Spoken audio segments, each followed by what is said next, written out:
Tout d'abord, j'espère que tout le monde se porte bien après ce confinement et déconfinement, que vos familles se portent bien également. Merci d'être venu et merci d'être là pour cette conférence sur un sujet en effet hyper important à mon sens et je pense que pour vous également. Hein. Donc, la notion d'emploi pour vous, les jeunes, post-Covid-19, post justement cette crise sanitaire que nous venons de vivre. Nous allons passer un petit moment ensemble. Ce que je vous propose, c'est que là, je vais vous diffuser justement une présentation PowerPoint que je vais commenter, que je vais en effet présenter, pas mal d'éléments, notamment aussi les éléments concernant les formations que nous proposons à l'ESSELSK Business School à Paris. Ensuite, je vous propose d'échanger ensemble et de répondre à vos questions pour celles et ceux qui vont en avoir. Et donc, n'hésitez pas à prendre note si vous le souhaitez ou encore mettre les questions dans la partie conversation que vous avez sur la droite sur Zoom. Comme ça nous permettra d'échanger et d'avoir une conférence plutôt dynamique que dans un seul sens où je vais vous donner des informations et que vous êtes là au mode passif en train d'écouter. Est-ce que ça va pour tout le monde? Si tout le monde est OK, on peut démarrer, on peut se lancer. Merci Eban. Donc, on peut démarrer. Donc, je vais vous partager mon écran pour que vous puissiez suivre justement la conférence avec moi. Alors, hop.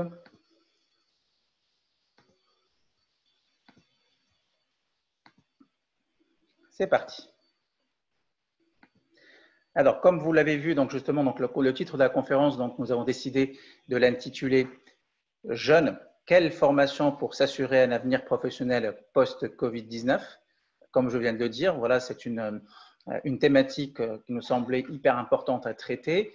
La crise sanitaire du Covid-19, on vient de la vivre tous, et il se trouve que tout le monde n'a pas été au même niveau, n'a pas eu les mêmes conséquences, n'aura pas les mêmes conséquences justement sur sa vie professionnelle au même niveau, adulte, jeunes, en l'occurrence vous, ou d'autres acteurs économiques, petites entreprises, grandes entreprises. Et on verra aussi qu'également la problématique aussi se trouve par rapport au secteur d'activité. Alors rapidement, un petit mot sur moi, mais ce n'est pas le plus important. Je suis Amin Cheli, je suis docteur en sciences de gestion spécialisé en entrepreneuriat. Je suis également coach consultant professionnel pour les entrepreneurs et pour les chefs d'entreprise et également enseignant en entrepreneuriat à l'ESSELSK Business School pour les International MBA et pour les MBA. Voilà. Alors, quoi dire justement sur cette notion de la crise de la Covid-19 et sur ses implications sur le jeune? Qu'est-ce qu'on a constaté? En fait, pas mal d'études gouvernementales, également de l'Observatoire international du travail et des organismes internationaux, en fait, on a démontré, on a trouvé, on a identifié qu'en fait, il va y avoir pas mal de perspectives sombres pour l'emploi, notamment le taux de chômage qui avoisinerait à peu près les 12% en fin 2020 en France, qui est un taux énorme par rapport, là, pour vous donner une idée, on doit être à peu près vers les 8%, entre 8 et 9% en 2019, ou en tout cas début du trimestre 2020. Malheureusement, ce taux, il va exploser pour la fin d'année 2020. Donc, en tout cas, ce sont les perspectives en fonction, bien entendu, d'un certain nombre de critères économiques.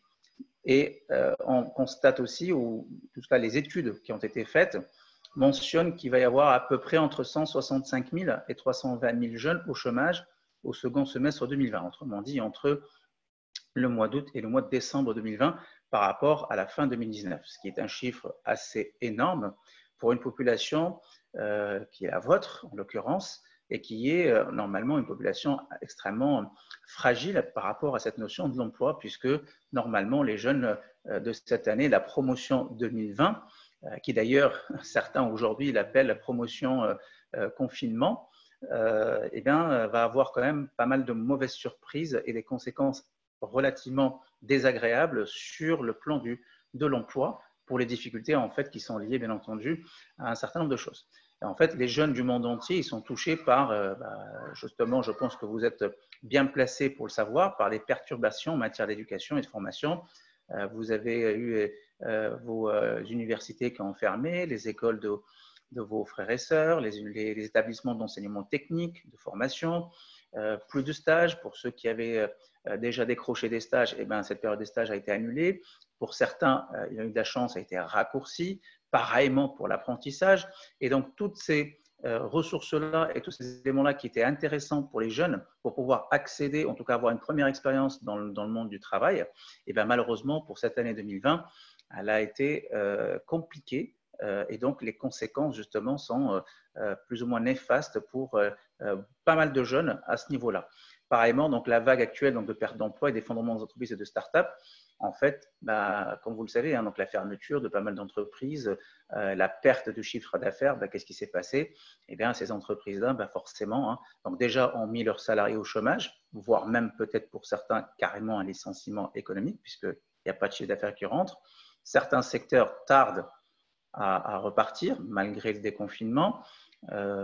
Et puis aussi pas mal de startups aussi qui envisageaient justement de réaliser des investissements ou se lancer sur un marché. Malheureusement, avec cette crise-là, ils n'ont rien. Et donc, cette vague-là a eu comme conséquence, on va avoir pas mal d'experts disent qu'on pour l'instant, on n'a pas encore tout vu et que ça va venir certainement dans les mois à venir par rapport à ces pertes d'emplois qu'on constate suite à cette crise de la Covid-19.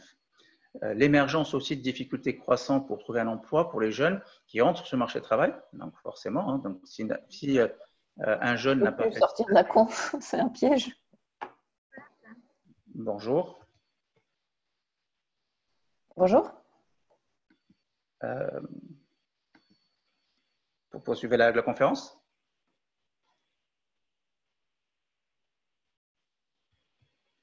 Et donc, je continue, voilà, donc l'émergence de difficultés croissantes, on a eu une invitée surprise. L'émergence de difficultés donc, croissantes pour trouver un emploi, puisque ceux qui intègrent à nouveau, ceux qui tentent d'effectuer une transition vers de meilleurs emplois, et tout ça ne va pas être facile, simple. Alors, évidemment, hein, je nuance mes propos, puisque peut-être certains vont se retrouver. Vous allez voir que certains secteurs aussi s'en sortent mieux d'autres. Pareillement, on a constaté que plus de 2 tiers des activités de formation sont désormais réalisées à distance. Et près d'un centre de formation sur 2 est passé à l'enseignement en ligne.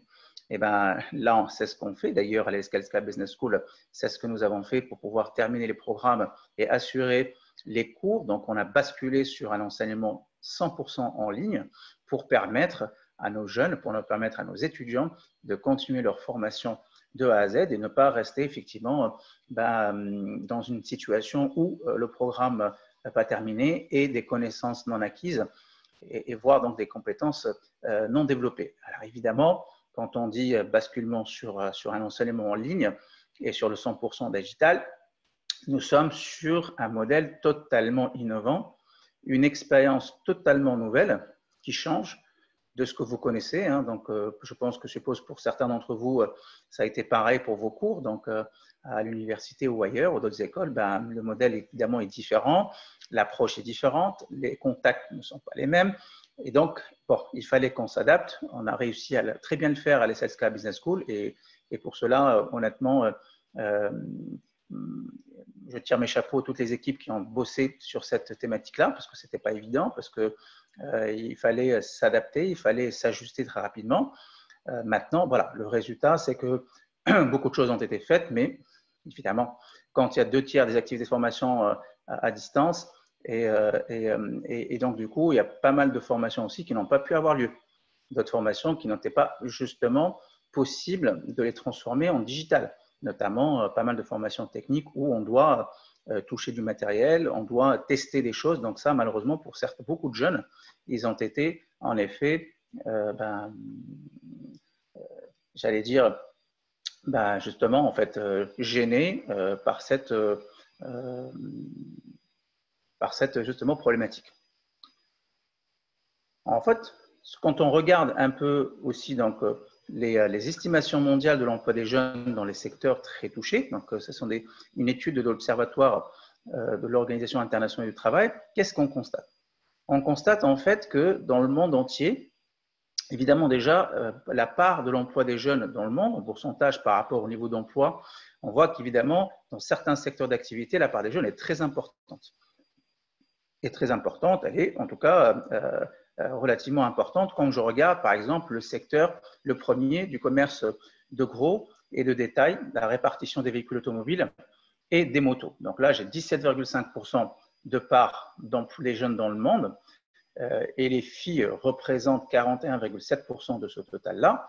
Nous sommes sur un secteur qui a eu un impact extrêmement élevé de la crise sur sa production économique. Alors, vous le savez, hein, donc, je pense que pour ceux qui suivent un peu l'actualité, les problématiques de Renault, que Renault pour justement les véhicules automobiles, tout ce qui est transport aérien également, l'aéronautique a été très touché par cette crise. Et donc là, nous avons un énorme risque pour cette catégorie-là où justement l'impact de la crise a été le plus élevé, d'avoir des situations très compliquées, très complexes pour les jeunes, justement, à accéder pour certains à ce type de métiers et à ce type de secteur, et d'autres pour ceux qui sont déjà là-dedans. Donc voilà, vous savez que malheureusement, quand une entreprise est en difficulté, c'est vrai que parfois, bon, là, ça dépend de la stratégie. Certains diront, en fait, ce sont les plus gros salaires qu'on commence à licencier pour avoir plus d'économies. D'autres vont plutôt pencher pour des licenciements de celui qui est arrivé le dernier ou encore pour celui dont l'expérience n'est pas importante, notamment ceux qui sont en apprentissage, ceux qui sont en stage parce que pour l'instant, ils ne sont pas encore salariés de ces entreprises-là. Et donc, quand on regarde ici, donc déjà, il y a pas mal de secteurs qui sont très touchés, donc les activités de fabrication, les activités immobilières, les activités administratives et commerciales, les activités d'hébergement et de restauration, vous le savez très bien, hein, donc tous les restaurants qui ont fermé, tous les hôtels qui ont fermé, quasiment dans plusieurs pays du monde. Et donc, cette activité touristique qui a été extrêmement touchée. L'activité événementielle également a été très touchée. Donc, tous ces secteurs-là, et notamment pour les jeunes, ils ont été énormément affectés. Et d'ailleurs, même pour la reprise, et donc c'est le sujet important que nous traitons aujourd'hui, ce sont des secteurs où ça ne va pas être évident de retrouver, en tout cas du moins très rapidement et tout de suite, pour 2020-2021, il faudra en effet attendre de meilleurs jours, peut-être 2022 pour certains experts, pour que l'économie française reprenne le dessus, qu'on reprenne effectivement le sens des recrutements et donc pour les choses remarchent et repartent normalement, comme on peut le constater. Nous avons entendu tous le président de la République dire qu'il fallait falloir évidemment bosser plus et donc mettre de l'énergie pour pouvoir rattraper cette crise-là ou les effets de cette crise. Et malheureusement ou heureusement, chacun comment il voit les choses, pour chaque secteur d'activité, les choses ne vont pas être les mêmes. Là, on regarde, voilà, par exemple, la santé et l'action sociale, l'éducation n'a pas eu un impact important. La crise n'a pas eu un impact important sur ces marchés-là. Et d'ailleurs, certains secteurs ont énormément profité de cette crise-là. Et notamment, il y a un secteur, aujourd'hui, comme vous l'avez vu, hein, ce salon d'étudiants, normalement, il aurait dû être en physique. On le fait évidemment d'une manière digitale. Et donc, un des secteurs, en effet, qui a eu un impact hyper important, en tout cas, qui a profité, qui a encore plus explosé suite à cette crise de la Covid-19, c'est bien le numérique ou le digital est donc de plus en plus important et il va être encore plus important de ce qu'il est aujourd'hui. Alors, déjà, je pense que je parle à des jeunes qui sont sensibilisés, à des personnes qui sont sensibilisées à cette problématique du numérique et du digital, mais voilà, je voulais vous mettre un petit aperçu sur justement en fait, l'évolution que nous avons connue ces dernières années sur ce qui se passe sur Internet, par exemple, pour justement prendre vraiment cette évolution numérique et l'impact de ces différents outils. Donc, effectivement, ce sont pas mal de solutions, d'applications, de réseaux sociaux notamment, ou encore d'entreprises sur le marché, pour voir un peu l'évolution sur les 5 dernières années de ce qui s'est passé. Voilà à peu près en fait ce qui se passe dans une minute sur Internet en 2015. Donc ça, c'était en 2015. Par exemple, YouTube était effectivement la plateforme la plus utilisée avec 1,3 million de vidéos vues par minute. Nous sommes en 2015. Regardez par exemple Amazon, il faisait à peine 83 000 $ en 1 minute de vente. Nous sommes toujours en 2015. Quelques explications, par exemple LinkedIn ou Twitter ou Facebook, qui étaient à l'époque 6 millions de personnes qui regardaient. Il y avait 277 000 logins, c'est-à-dire donc d'inscriptions sur Facebook en 2015. Quand on regarde en fait, voilà, l'évolution de ces éléments-là, si vous regardez un petit peu, on voit que ici, complètement à gauche vers la fin, il y a un acteur qui s'appelle Netflix qui est très très très loin. Nous sommes en 2015 et qu'on voit à peine en fait son existence.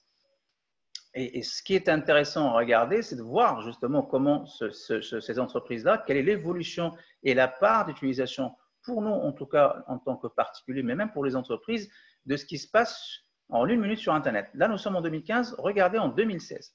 En 2016, vous voyez par exemple, je vous l'avais dit, Netflix n'était quasiment pas présente.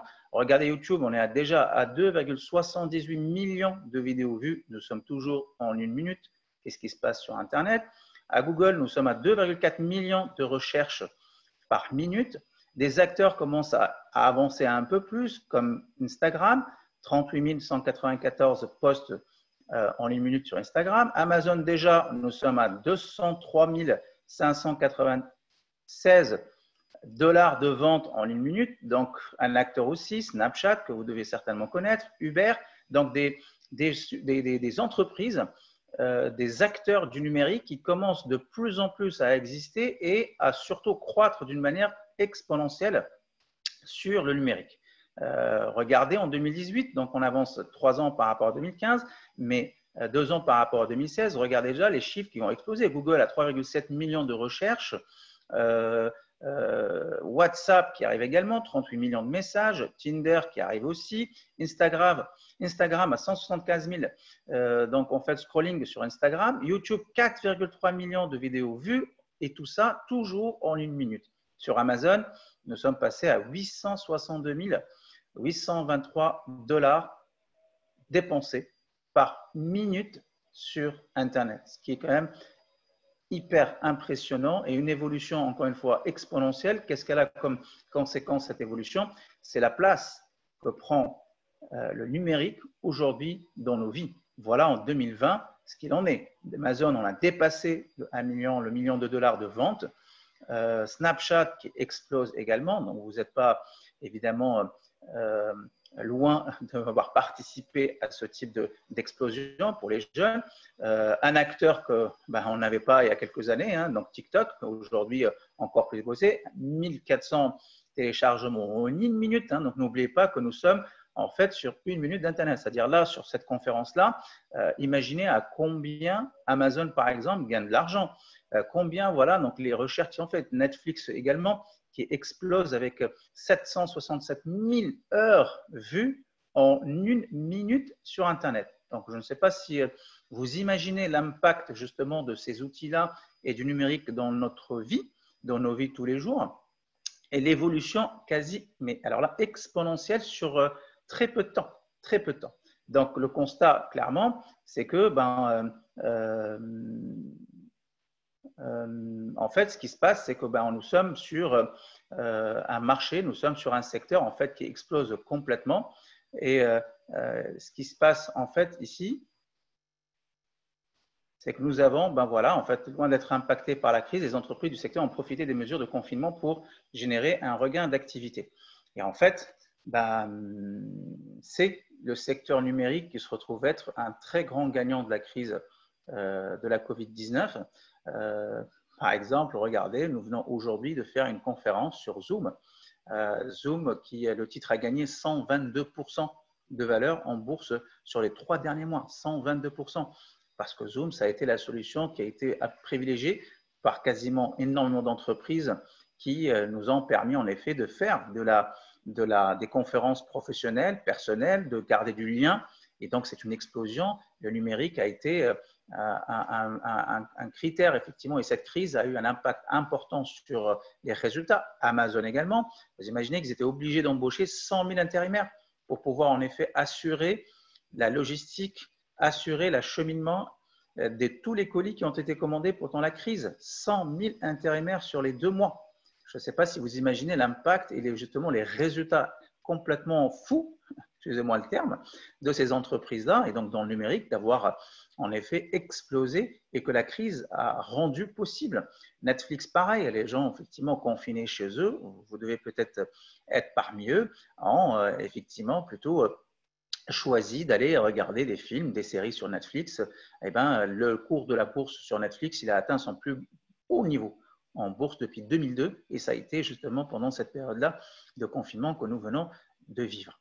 En fait, l'impact et qu'est-ce qu'on retire et quels enseignements on peut tirer de cela, c'est que le numérique, les entreprises dans le numérique, celles en tout cas qui utilisent pas mal le numérique, ont vraiment eu la chance et ce sont les grands gagnants de cette crise du Covid-19. Donc, aujourd'hui, le numérique, en effet, fait partie certainement de votre vie, mais au niveau personnel, l'utilisation des réseaux sociaux entre vous, échanger des snaps, communiquer. Mais en fait, il se trouve que dans ce secteur-là, il y a énormément de métiers, énormément de nouveaux métiers aussi qui vont arriver, qui sont en fait effectivement accessibles à vous les jeunes, à vous cette génération en effet qui en fait utilise ces différents outils, qui n'a pas froid aux yeux, qui comprend les mécanismes de ces outils-là, notamment les réseaux sociaux, pour ne pas les citer, mais qui en ont une utilisation plutôt personnelle. Donc là, l'idée, si vous voulez, de cette conférence-là, c'est de vous présenter effectivement, l'intitulé, c'est ça, c'est quelle formation pour s'assurer un avenir professionnel post-Covid. Et effectivement, le numérique est une compétence, je dirais, primordial, nécessaire aujourd'hui que vous devez acquérir pour pouvoir s'assurer un avenir professionnel à l'aube justement ou à la suite de cette crise du Covid-19. Et donc, en fait, les formations que nous proposons à l'ESSELSK, qui sont à mon sens et à mon avis à privilégier, ça serait plutôt donc des formations dans le marketing digital et également la logistique et la supply chain management dont je vous ai parlé. Je vous expliquerai effectivement après pourquoi justement ces deux axes-là ils sont intéressants pour vous en termes de formation pour se différencier, pour aller chercher un emploi derrière malgré la situation que nous venons de vivre. Déjà un petit mot sur l'ESSELSK Business School. En fait, notre école, elle existe depuis 70 ans, donc une très longue expérience dans l'enseignement et de la formation depuis des années. Donc, nous sommes fiers justement de notre âge parce que cet âge-là nous confère une expérience et une notoriété importante dans le circuit et dans le secteur des écoles de commerce parisiennes et françaises d'une manière générale, voire internationale. Une forte expertise en marketing, finance et management. Donc, ça, c'est un choix de l'école, justement, de s'orienter sur ces trois thématiques-là et de pousser l'expertise. L'expertise, ça veut dire quoi? Ça veut dire que les enseignants-chercheurs et les professeurs et les intervenants que nous avons à l'école, ce sont des spécialistes de ces matières-là, spécialistes de ces domaines-là, et donc apportent un éclairage intéressant. Et donc, on va chercher justement l'expert pour pouvoir que nos étudiants aient le maximum d'informations, le maximum de conseils et d'idées importantes, intéressantes, innovantes dans ces trois principaux secteurs d'activité et principales thématiques. Une pédagogie à la fois académique et pratique. Donc là, nous sommes aussi effectivement très à cheval là-dessus parce que la théorie, c'est très bien, l'académique, c'est très bien, ça vous permet d'avoir de la matière pour réfléchir, mais très important aussi le côté pratique, le côté mettre les mains dans le cambouis pour que vous puissiez évidemment avoir déjà en arrivant justement en entreprise, déjà vu, déjà pratiqué, déjà testé un certain nombre de choses et donc vous êtes quasiment opérationnel pour des postes à responsabilité. Et donc ça, c'est très important pour nous à l'ESSELSK Business School pour pouvoir le mettre en valeur. L'esprit de performance individuelle et collective, c'est vraiment ce que nous poussons et ce que nous revendiquons à l'ESSELSK Business School, puisque la performance pour nous, elle est entendue au sens individuel, c'est-à-dire pour vous, les jeunes, quand vous êtes chez nous, on vous pousse dans vos retranchements pour essayer d'être le plus performant possible à votre niveau. Et cette performance-là, à votre niveau, en fait, on la considère également au niveau collectif, quand vous serez en entreprise. Vous cherchez toujours cette performance-là, aller chercher toujours plus loin, bien sûr, tout en bienveillance, tout en gardant évidemment votre éthique, l'éthique de l'entreprise et potentielle justement responsabilité de l'entreprise. Alors, il y a Sabine qui a levé la main. Oui, Sabine, peut-être elle a quelque chose à nous dire.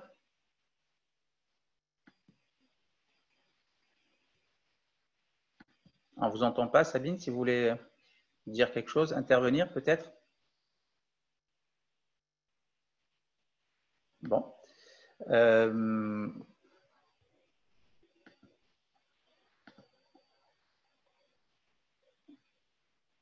Ah ben justement, donc on va y arriver justement pour les questions. Hein. Donc Baptiste, comme vous venez rejoindre l'école, donc je vais tout vous expliquer. Je finis juste avec ça et puis après évidemment je vais vous expliquer, on va pouvoir échanger par rapport à vos questions. Alors justement, en fait, je parlais de l'esprit de performance justement qui c'est très important pour nous à l'école, donc pouvoir vous pousser vous individuellement, mais également au sein d'une équipe quand vous êtes en entreprise.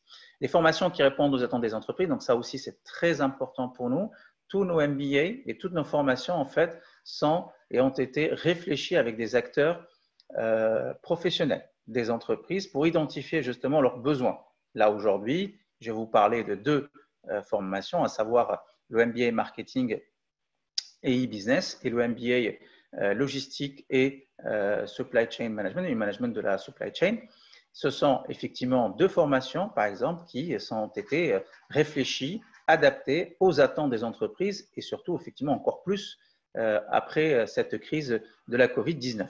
Et un point hyper important dans notre école et dont nous sommes fiers, et parce que celui-là va vous apporter à vous aussi énormément d'éléments, c'est le réseau des 15 000 anciens élèves que nous avons et qui sont dans 110 pays, en fait, et ces personnes-là, ces entreprises-là, ces élèves-là, c'est une vraie ressource hyper importante de l'école parce qu'ils sont très actifs. C'est des personnes en fait que vous pouvez contacter plus tard pour échanger avec elles par rapport à leur parcours, par rapport au poste qu'elles occupent aujourd'hui. Et c'est un réseau qui est très actif parce qu'effectivement, il peut aider, il peut vous aider. Et c'est très important quand on est jeune et quand on démarre dans le monde professionnel d'avoir un réseau relativement important et large, plus international, pour vous mettre le pied à l'étrier et pour vous aider à réussir et à rentrer dans la vie active. Donc, plus en détail justement et par rapport donc à ce MBA marketing digital et e-business, donc voilà, je l'ai intitulé en des compétences en marketing digital, un avantage compétitif pour trouver un emploi. Je le crois sincèrement et je le constate plutôt également tous les jours, moi dans mon travail en tant que consultant.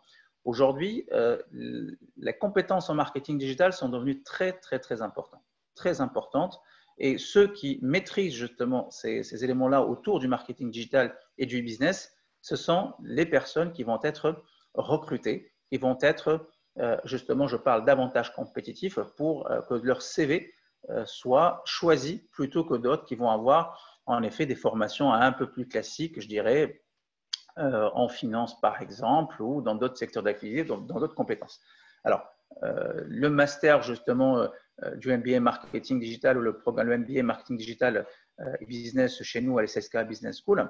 Alors, les objectifs, c'est ça, c'est développer de solides connaissances stratégiques et opérationnelles dans le marketing digital, la communication, la publicité, la vente et les études marketing. Alors, les connaissances stratégiques opérationnelles, c'est très important le opérationnel parce que là, dans cette formation, on va vous former, vous allez avoir en effet les connaissances nécessaires pour travailler, par exemple, dans la publicité, dans le e-publicité, dans le marketing digital. Et donc, ces ressources-là, on en a parlé tout à l'heure, hein, donc de cette notion importante de numérique et des entreprises qui explosent. Aujourd'hui, il y a un énorme besoin de ces entreprises-là pour des gens qui sont compétents sur plein de sujets autour du marketing digital et donc recrutent ces profils-là. Parfois, on va vous recruter parce que justement, vous maîtrisez un détail, un point hyper important que peut-être vous avez eu en cours. Et donc, être capable de maîtriser la transformation digitale des domaines traditionnels, le e-marketing, le e-commerce, le e-CRM, donc le Customer Relationship Management, la e-communication et la e-publicité, ainsi que les nouvelles compétences indispensables dans ce domaine. La mobilité, l'analyse du big data, la DMP, l'innovation et les objets connectés. Aujourd'hui, ces thématiques-là, donc comme je vous ai parlé tout à l'heure, ce sont des thématiques d'actualité où on a un énorme besoin sur les objets connectés, sur le big data pour l'analyse de l'information de manière générale, effectivement, et les entreprises sont très preneuse des profils qui maîtrisent ce genre d'éléments. Et donc, c'est important. Et le MBA Marketing Digital et Business vous donne ces connaissances-là, vous permet d'acquérir ces compétences-là. Donc, acquérir des compétences primordiales, justement, je viens d'en parler, pour lancer son propre projet de création d'entreprise. Ça aussi, c'est un point important parce qu'aujourd'hui, et ça, je peux très bien vous en parler plus longuement, des entrepreneurs qui viennent me voir, des jeunes qui veulent lancer leur entreprise, aujourd'hui, c'est quasi primordial d'avoir effectivement des connaissances en marketing digital. Pourquoi ? Parce que très souvent, les projets de création d'entreprise, c'est une application mobile, c'est un site internet, c'est de e-commerce, c'est un marketplace, c'est des choses comme ça qui nécessitent une connaissance du marketing digital, de ce qui se passe justement là-dessus. Et ça, c'est très important. Et donc, ce master-là, quand vous êtes dedans, vous avez déjà la possibilité, peut-être justement d'avoir les compétences nécessaires pour pouvoir en effet monter votre propre entreprise, comprendre comment communiquer sur Internet, comment faire du Facebook Ads par exemple, comment travailler le SEO pour rentrer justement par exemple dans le détail de certaines thématiques importantes qu'on va vous enseigner dans ce master-là. Acquérir les compétences nécessaires pour être une force de proposition dans son entreprise. Ça aussi, c'est un point hyper important à l'ESL Scala Business School, c'est ce qu'on appelle l'entrepreneuriat. C'est-à-dire que là, je viens de vous expliquer. Donc, soit si vous n'avez pas d'idée de création d'entreprise, vous allez pouvoir travailler dans les startups qui, elles, ont lancé des business autour du digital. Donc, le e-business. Et donc, vous allez potentiellement être recruté dans ces startups-là parce que vous avez un esprit intrapreneurial, c'est-à-dire que vous avez la réflexion d'un entrepreneur, mais vous le faites dans le cadre d'une entreprise. Donc, vous êtes force de proposition, vous arrivez à identifier de nouvelles pistes, de nouvelles idées innovantes dans le marché pour l'entreprise et pour la start-up dans laquelle vous travaillez. Et le marketing digital est très important et on recrute beaucoup. Sachez en tout cas qu'une start-up, quand on lève des fonds, c'est-à-dire qu'elle va chercher de l'argent, les premiers postes qu'elle recrute, c'est soit justement les profils ingénieurs informatiques, donc techniques, et soit donc à côté tous ceux qui sont dans le marketing digital pour la communication, pour la relation client, pour le e-commerce, etc., etc. Et donc ça, ce sont très importants pour vous. Et donc, choisir ce master-là, se former à ce master-là est très important pour pouvoir tirer son épingle de jeu et trouver un emploi à la sortie de l'école et à la fin de sa formation.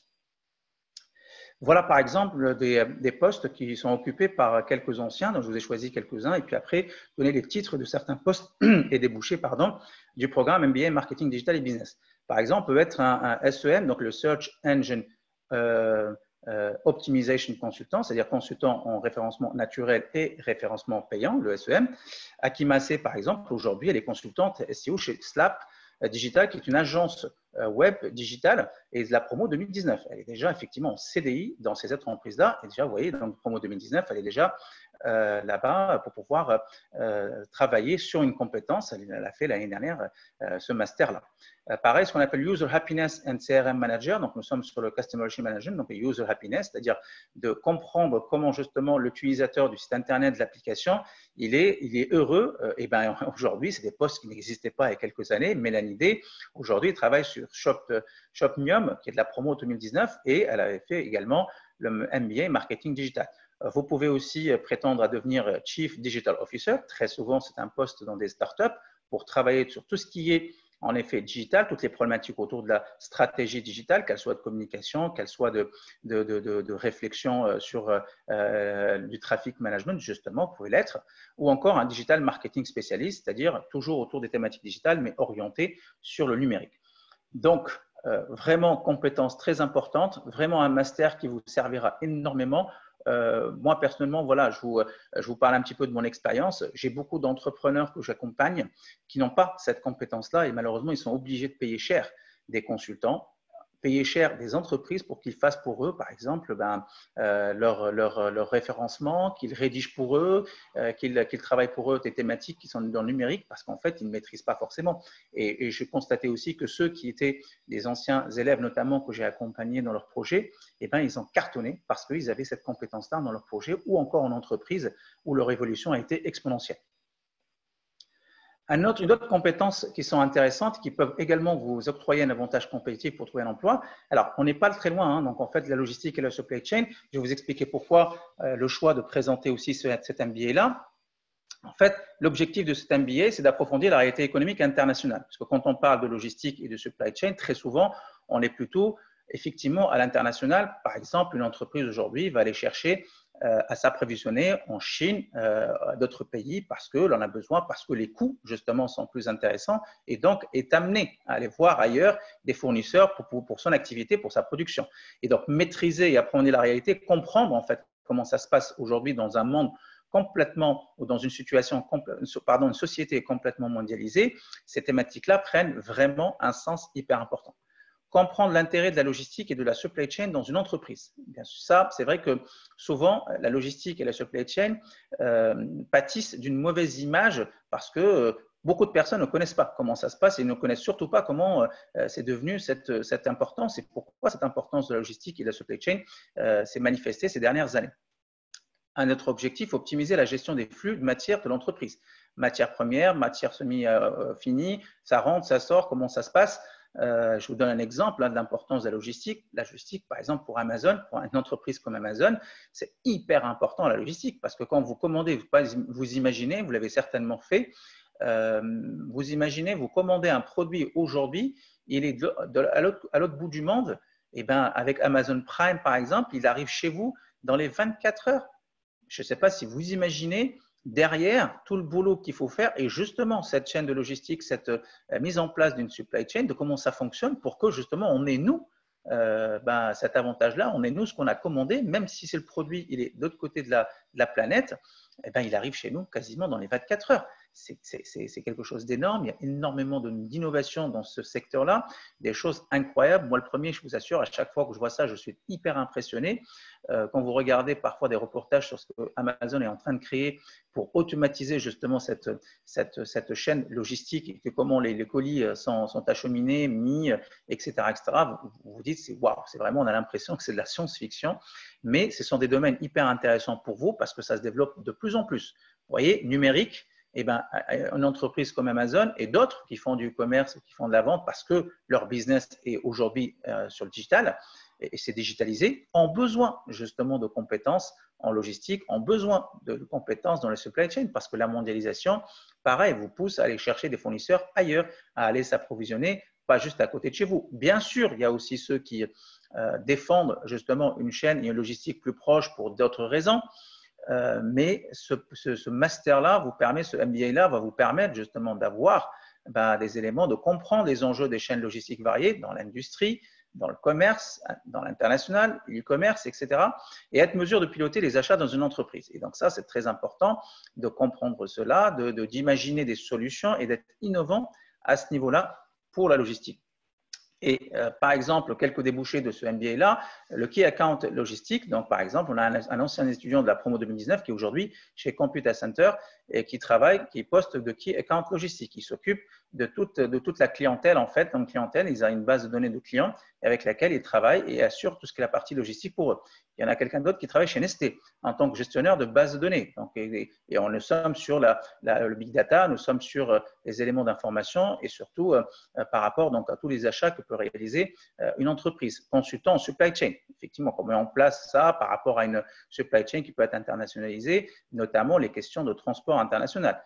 On peut être aussi responsable supply chain management production. Là, vous vous intéressez vraiment à un point important dans la supply chain qui est la production, ou encore un gestionnaire d'entrepôt. Et donc là, nous sommes sur des compétences qui sont très demandées aussi également par rapport aujourd'hui, par rapport à la situation actuelle, donc surtout post-Covid-19, par rapport à l'internationalisation, par rapport à la recherche d'un coût faible, par rapport à la mondialisation que nous vivons de notre société. Et donc, ce sont des formations et des compétences importantes pour pouvoir sortir votre épingle du jeu et trouver des emplois hyper intéressants dans le secteur d'activité et très formateurs pour la logistique et la supply chain. Et donc, pour récapituler et pour finir cette présentation, puis après évidemment, je vous laisserai la possibilité de poser des questions pour pouvoir échanger peut-être ensemble. Pour moi, les compétences que vous allez acquérir aussi bien suite au master, MBA marketing et marketing digital et business, ou encore le MBA logistique et management de la supply chain, c'est de devenir, en fait, en termes d'état d'esprit, et ça, c'est vraiment l'état d'esprit de l'SSK Business School, être force de proposition d'entreprise. C'est vraiment très important pour nous de former des jeunes qui vont dans une entreprise et qui vont se comporter comme de véritables entrepreneurs. Et justement, de lancer et développer de nouveaux projets. C'est-à-dire, vous arrivez, vous n'êtes pas justement un exécutant, vous ne restez pas à votre place. Non, on vous forme, notamment dans votre esprit, pour lancer, pour être capable de donner des idées à vos supérieurs, à votre entreprise et prendre à vous-même, à votre charge, de développer un projet auquel vous avez l'idée, ou encore on vous donne la possibilité de le faire. Être innovant et créatif, ça aussi c'est très important parce que cette compétence-là et ces soft skills, si vous voulez, aujourd'hui très demandées par les entreprises, c'est vraiment de ne pas rester avec des solutions qui sont toutes faites, rester dans les sentiers battus. Non, au contraire, d'aller chercher des choses nouvelles, d'aller oser aller dans des solutions innovantes où quelques personnes n'a pensé au démarrage. Et donc ça, c'est vrai pour quand on est en entreprise et c'est vrai également quand on souhaite lancer son propre entreprise, est très important. Un point également important, c'est qu'on vous forme avec l'esprit d'être orienté satisfaction client. C'est-à-dire que l'objectif pour vous, quand vous êtes une entreprise et dans l'équipe dans laquelle vous bossez, de comprendre les problèmes de votre client, de comprendre ses douleurs et d'apporter justement le remède qu'il faut par rapport aux solutions, par rapport à votre formation pour le satisfaire. Et c'est très important pour nous et on vous forme pour cela. Et enfin, avoir l'esprit de performance individuelle et collective, justement, je le répète, je vous ai déjà parlé de ça, parce que pour nous, tirer les gens vers le haut, tirer nos jeunes vers le haut, aller chercher toujours le meilleur, parce que chacun d'entre vous, et dans chacun d'entre vous, il y a toujours une part, justement, et en fait, une personne qui peut progresser et on peut le faire chaque jour et à chaque minute, pourvu qu'on nous donne la possibilité et surtout qu'on nous donne le processus et comment faire. Voilà, je vous remercie pour votre attention et je serai ravi, si vous avez des questions, de pouvoir échanger avec vous. Alors, ce que je vous propose, puisque il y a 27 personnes, vous pouvez le faire plutôt soit par écrit, soit par… je vais déjà regarder les questions qui ont été posées jusque-là. Je vais arrêter le partage, comme ça me permet de voir les questions aussi d'une manière… voilà, comme ça, parfait. Alors, est-ce que… il y en a certaines personnes qui ont… oui, le campus se trouve sur Paris. Et donc, voilà, pour répondre à la question de Sabrine. Pourquoi je n'ai pas le son? Apparemment, il y en a qui ont des problèmes. Alors, pour rejoindre l'école, donc Baptiste Delattre, pour rejoindre l'école, pour rejoindre ses masters, en fait, voilà, il faut avoir un niveau, sur MBA, pardon, il faut avoir un niveau licence, donc pour… licence 2, et donc justement pour pouvoir le MBA 1 et licence 3, juste que je ne vous dise pas de bêtises, de confirmer cela. Voilà, si vous avez des questions, peut-être même si vous parlez même oralement, vous pouvez en effet me le dire, soit par écrit, soit en échange comme ça. Allez-y, n'hésitez pas. Vous pouvez parler, hein, pas tous en même temps, mais effectivement, c'est la limite de ce truc-là. Donc voilà, il faut avoir déjà, donc pour entrer en MBA 1, donc une licence 3 ou un bachelor validé ou en cours de validation. Et pour une deuxième année de MBA, il faut avoir donc un master 1 validé ou en cours de validation. Voilà, pour les conditions pour rentrer. Et donc, c'est sur dossier. Alors, EBAN, c'est une école de quoi? SLSK, c'est une école de commerce.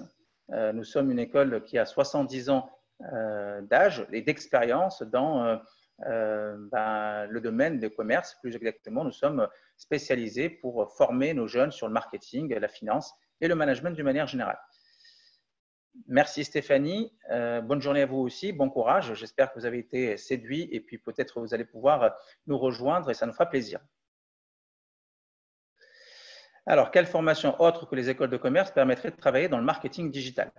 Anaël, alors, le marketing digital, c'est des formations, justement, sont plutôt en école de commerce. Après, bien sûr, les universités aussi disposent de formations dans ce sens-là, notamment, pour ne pas les citer, les IAE, les instituts d'administration des entreprises, sont également des pistes où vous pouvez trouver justement des formations dans le marketing digital. Après, vous avez des formations plus techniques et donc là, on sort un petit peu des compétences, c'est-à-dire qu'on va faire plutôt du code ça sera en école d'ingénieur.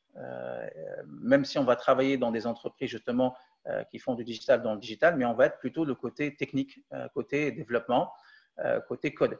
Mais à proprement parler du marketing digital, les écoles de commerce principalement, mais également en université, avec des composantes, comme je viens de vous le dire, à savoir les IAE, les instituts d'administration des entreprises également. Vous pouvez trouver des formations dans ce sens-là. Voilà. Est-ce qu'il y a d'autres questions, d'autres...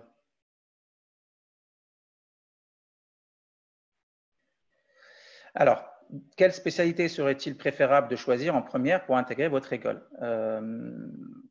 C'est-à-dire, parce que pour quelqu'un qui est là, quand on vient d'un master biologie, c'est possible une réorientation? Si oui, à quel niveau l'étudiant sera classé pour la poursuite de la formation? Alors, quand on vient d'un master biologie, donc là, en fait, ce qu'on va faire, c'est qu'on va regarder avec vous,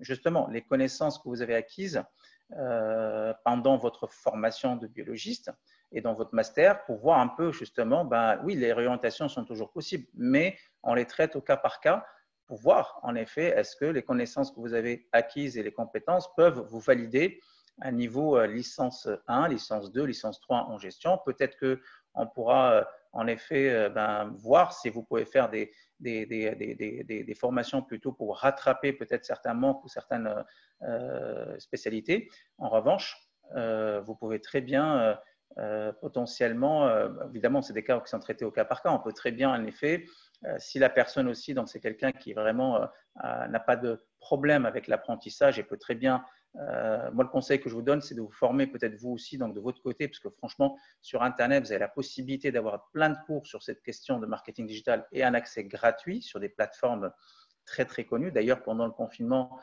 des plateformes aussi prestigieuses comme Coursera, comme Udemy, et d'autres ont proposé leurs cours. Donc, c'est des cours en ligne, hein, donc ce qu'on appelle les MOOC, les Massive Open Online Courses, gratuitement pour vous former à plein de thématiques. Moi, je vous conseille sérieusement de faire ça parce que ça aussi, ça peut être pesé dans votre dossier pour pouvoir vous réorienter d'un master biologie vers des écoles de commerce. La question de les spécialités de la réforme, maths et SES sont de bonnes matières. Alors, pour moi, je vais vous dire, honnêtement, quand on a fait un bac maths, par exemple, une formation où on était un bac maths, je suis très bien placé pour vous dire parce que c'est ce que j'ai fait comme bac. À l'époque, c'est vraiment une formation très importante qui vous donne en fait plus un esprit d'analyse, plus une manière de réfléchir que en tant que tel les matières que vous allez voir en maths. Et donc, en fait, pour moi, ça m'a beaucoup servi parce qu'en fait, ça a été très rapide, même si en fait, on ne connaît rien du tout de l'économie, de la gestion quand on arrive en école de commerce. Mais franchement, ça vous permet de comprendre rapidement les choses et d'être très à l'aise, même si vous avez maths. Pour ceux qui ont fait SES, c'est vrai que ils peuvent avoir légèrement une petite avance au début parce qu'en fait, certaines matières l'ont déjà vu, en effet, et derrière peuvent en effet approfondir dans ces programmes-là ce qu'ils ont potentiellement déjà vu en SES. Donc oui, ce sont en effet de bonnes matières et de bonnes pistes pour pouvoir intégrer derrière un MBA en marketing digital ou en logistique. Donc pour moi, il n'y a pas de problème. Bonjour, j'ai un bachelor donc en communication, je souhaiterais faire un master. Faites-vous l'alternance et l'initiale? De l'alternance et de l'initiale. Alors, là, donc, nous sommes en formation initiale pour le MBA en première année.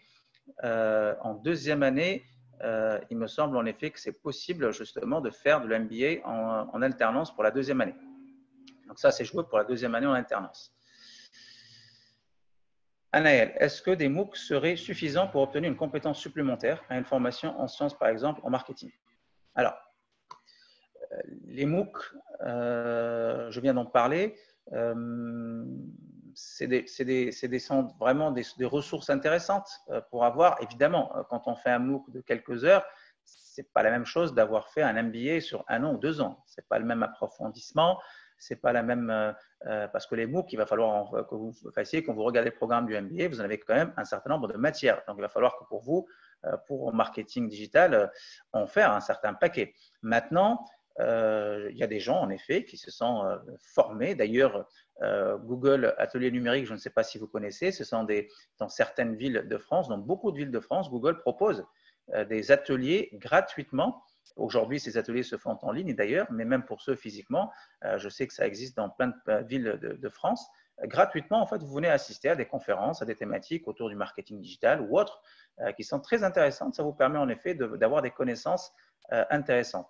Maintenant, c'est un avantage parce que pour l'entreprise, vous pouvez montrer que vous êtes quelqu'un de dynamique, que vous êtes quelqu'un qui sait ce qu'il veut et du coup, va chercher l'information qu'il souhaite.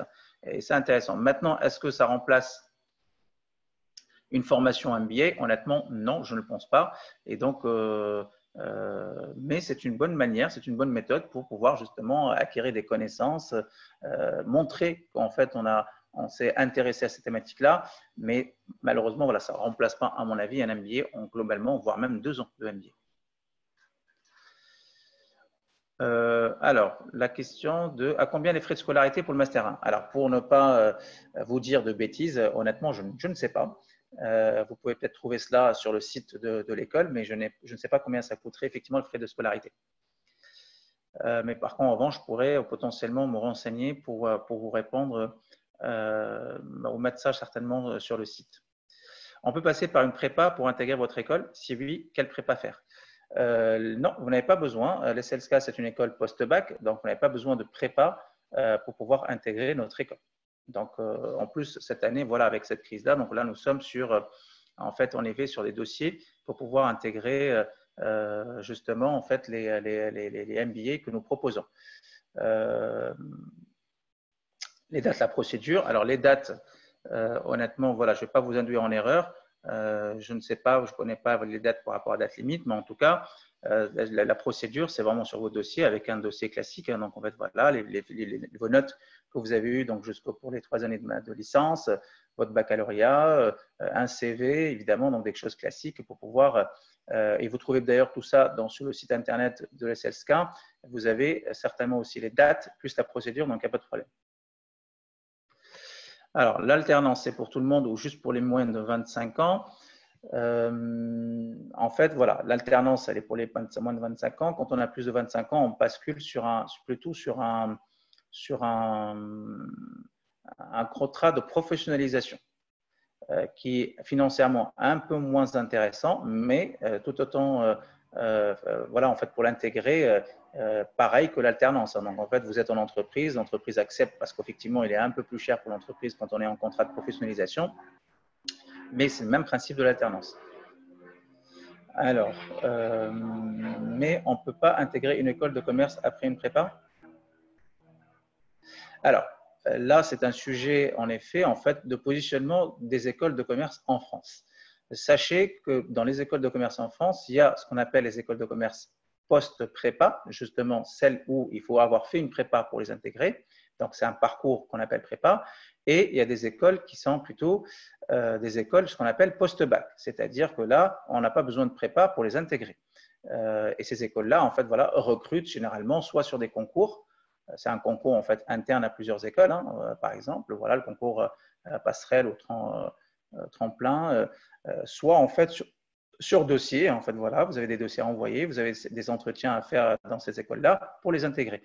Les écoles, d'ailleurs, beaucoup d'écoles qui intègrent les étudiants post-prépa ont aussi créé un parcours pour les élèves qui arrivent sans prépa avec un baccalauréat. Bien sûr, encore une fois, il y a un concours d'entrée dans ces écoles-là, propre à eux, à elles, et un entretien et parfois aussi des exercices, des concours pour pouvoir évaluer le dossier d'un candidat. Donc voilà, en fait, voilà, par exemple, HEC, c'est une école HEC Paris, c'est une école post-prépa.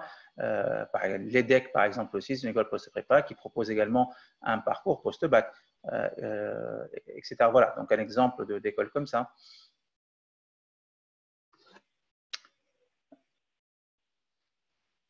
Voilà, je ne sais pas si vous avez d'autres questions, mais honnêtement, voilà, pour moi, le conseil que je vous donne, c'est déjà vraiment d'aller vraiment sur le site de notre école et sur le site du MBA que je vous ai présenté aujourd'hui. En fait, c'est un choix que j'ai fait et qu'on a fait à l'école pour la simple et bonne raison parce que nous pensons que ces thématiques-là aujourd'hui vont être très, très, très, très demandées dans le secteur, en parlant par les entreprises post-Covid-19, parce que, comme je vous l'expliquais dans cette conférence-là, le numérique, c'est quasi primordial. On ne peut plus aujourd'hui, encore moins après cette crise-là, se passer de ça. Donc, les compétences à avoir, vous avez vraiment et trouver de l'emploi rapidement. Je vous assure, moi personnellement, j'accompagne des jeunes justement pour aller dans le monde du travail. J'en ai que j'ai complètement réorienté sur le marketing digital. Et aujourd'hui, ils sont des CDI dans des entreprises et qui sont très contents parce qu'en effet, dans mon poste à moi et dans mon expérience professionnelle, je vois les entreprises qu'elles recrutent. Je vois ce que les startups recrutent. Et donc, très souvent, alors la logistique aussi, c'est intéressant, c'est important. Pour vous donner un exemple, une entreprise comme Vente Privée, par exemple, elle recrute massivement dans la logistique et massivement dans le marketing digital. Toutes les entreprises-là, de e-commerce, de plateforme, de marketplace, sont très demandeurs de ce type de profil-là, plus les ingénieurs techniques. Tout ce qui est directeur marketing, chef de produit ne va pas disparaître. Quel parcours faire pour faire ces métiers? Directeur marketing, chef de produit. Alors, c'est dans, justement, en fait, ce que vous parlez, c'est le marketing, j'allais dire, pas digital, c'est-à-dire le classique. En tout cas, aujourd'hui, je vois mal un directeur marketing dans une entreprise ne pas maîtriser les éléments digitaux. Hein. Ce n'est pas possible parce que il y a quasiment aucun secteur qui est resté en dehors du digital. Donc, un directeur marketing qui a été, on va dire, formé au précepte du marketing classique d'avant et qui ne connaît pas le digital, c'est pas possible pour moi. C'est pas possible. Donc, il ne sera pas recruté. En tout cas, c'est pas possible parce que aucune entreprise ne peut le faire concrètement aujourd'hui. Je vous en prie, je vous remercie à tous. Donc là, je vous dis au revoir, bon courage, bonne chance. J'espère que je vous ai été d'une bonne aide et surtout un éclairage intéressant sur ces thématiques-là. J'espère vous voir en effet chez nous à l'école pour que j'ai la chance de vous voir de vive voix et physiquement pour nos formations, notamment sur les cours d'entrepreneuriat, ce qui m'intéresse au premier.